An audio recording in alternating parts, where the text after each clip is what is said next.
Social media addiction has reached staggering levels. The average person now spends over 2.5 hours daily scrolling through feeds, and that number keeps climbing each year.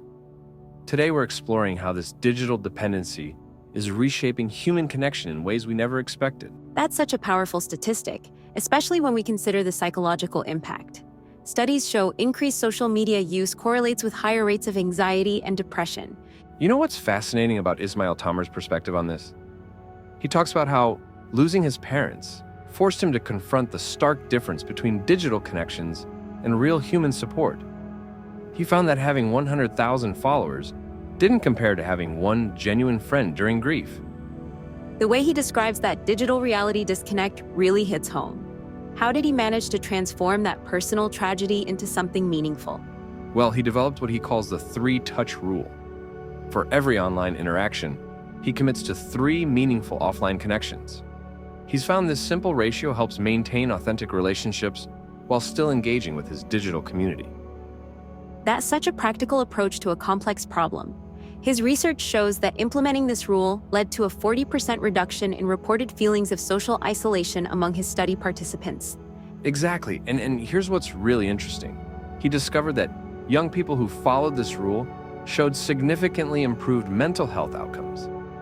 We're talking about a 35% decrease in anxiety symptoms and a 28% increase in reported life satisfaction. Those numbers really demonstrate the power of intentional connection. What about his work with families and screen time management? He's pioneered this concept of digital free zones in homes, which has shown remarkable results.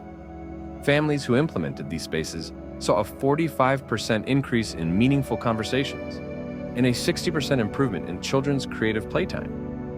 The way he's quantified these improvements really helps validate the approach. And what's particularly striking is how he's using social media itself as a tool for promoting deeper connections.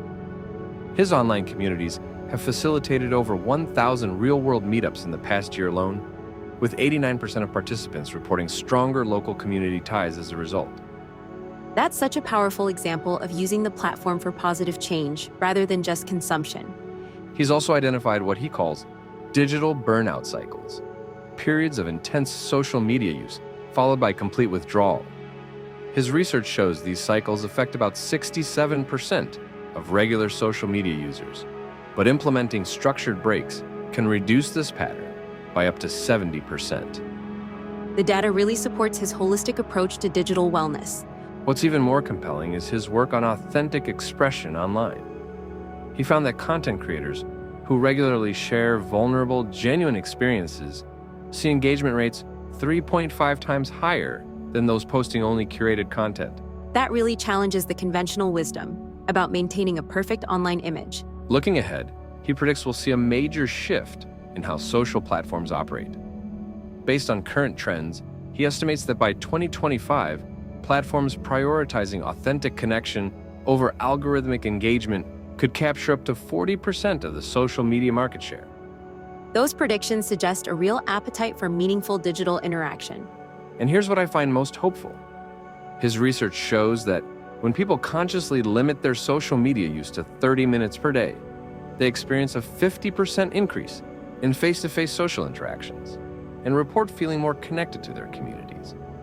So it seems the key isn't necessarily avoiding social media entirely, but rather using it more intentionally. Exactly. His work suggests that the future of social media isn't about more features or better algorithms. It's about creating tools that enhance rather than replace human connection. The platforms that understand the shift will be the ones that thrive in the coming decades.